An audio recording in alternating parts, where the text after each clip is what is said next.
Hello friends, അപ്പോൾ ഇന്ന് നമ്മുടെ തച്ചുവാവേൻ്റെ കാതുകുത്താണ്. അപ്പോൾ കാതുകുത്താൻ റെഡി ആയിട്ടിരിക്കുന്നുണ്ട്. സംഭവം ഓക്കിട്ടുള്ള പണിയാന്ന് ഇതുവരെ മനസ്സിലാക്കിയിട്ടില്ല. കാതുകുത്താൻ വന്ന് തട്ടാനോളെ ചെവിയിൽ പിന്നോണ്ട് മാർക്ക് ചെയ്യാൻ നോക്കുന്നുണ്ട്. പക്ഷെ ഓൾ അതിനൊന്നും സമ്മതിക്കുന്നില്ല. എന്തായാലും ചെറുങ്ങനെ ഓളെ ചെവിയിലൊന്ന് മാർക്ക് ചെയ്ത് വെച്ചിട്ടുണ്ട്.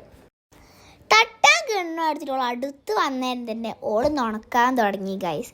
ആ കളി കണ്ടാൽ നമുക്ക് മനസ്സിലാവും ഓള് വിചാരിക്കുന്ന ഒക്കെ എന്തോ കാര്യമായിട്ട് തിന്നാൻ കൊടുക്കുന്നതാണ്.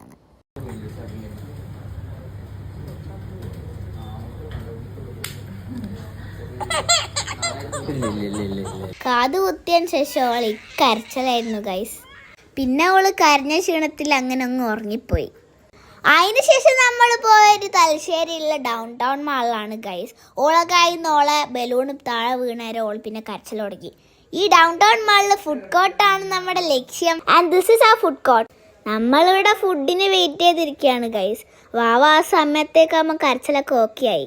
ഫൈനലി നമ്മുടെ ഫുഡ് ഇവിടെ എത്തി ഗൈസ്. ഒരു രക്ഷയില്ല, അടിപൊളി ടേസ്റ്റുള്ള ഒരു അൽഫാമായിരുന്നു. അപ്പം അതുപോലെ ഈലും വാവക്ക് കൊടുക്കാൻ ഒന്നുമില്ലായിരുന്നു. പാവം നല്ലോണം നോക്കിയിരിക്കുന്നുണ്ടായിരുന്നു ഗൈസ്. അതുകൊണ്ട് നമ്മൾ വേഗം കഴിച്ചിട്ടായിരുന്നു സ്ഥലം വിട്ടു. ബൈ.